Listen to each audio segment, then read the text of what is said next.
Let me say this clearly. If you're a founder who's hard on yourself, it's not because you failed. It is because you knew what to do and you didn't do it. And that regret doesn't fade, it follows you. Stay with me because this is the real weight founders carry and almost no one talks about. Founders don't obsess over outcome, they obsess over moments. Moments where the signal were there. Moments where the patterns was obvious.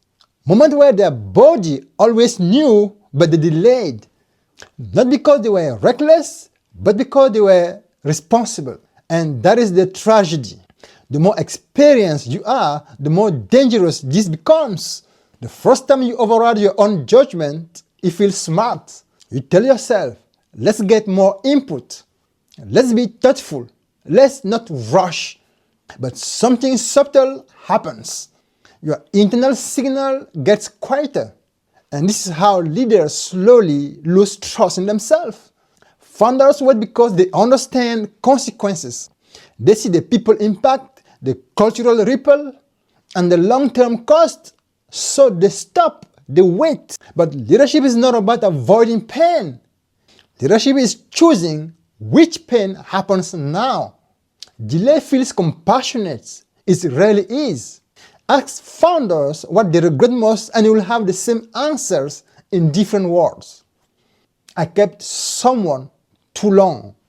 Not because they were naive, but because they were human. But here's the truth. Delay doesn't protect people, it just spreads the damage. Compassion without decisiveness creates casualties. Every time you ignore your own judgment, something changes. And you start asking, what will you do? Not to learn, but to offload responsibility. Over time, conviction erodes. This is how decisive leaders become hesitant ones. Early mistake teach. Later hesitation haunts. Because now you know better. Founders don't regret being wrong, they regret not backing themselves. This is why success doesn't eliminate doubt, it sharpens it. Almost every founder has a moment they replay.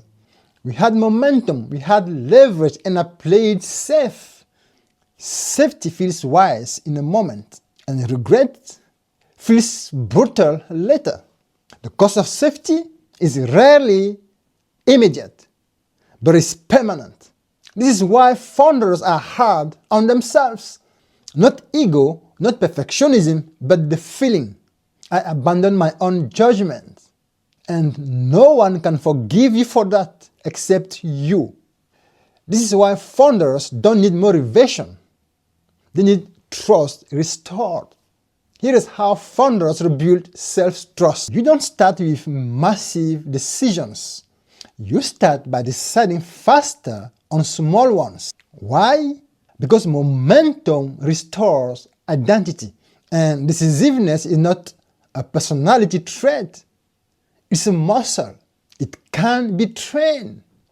If this hit means you are carrying decisions alone. And that's exactly who I work with. I help founders make fast, confident decisions under pressure. Not by giving answers, but by restoring trust in their own judgment.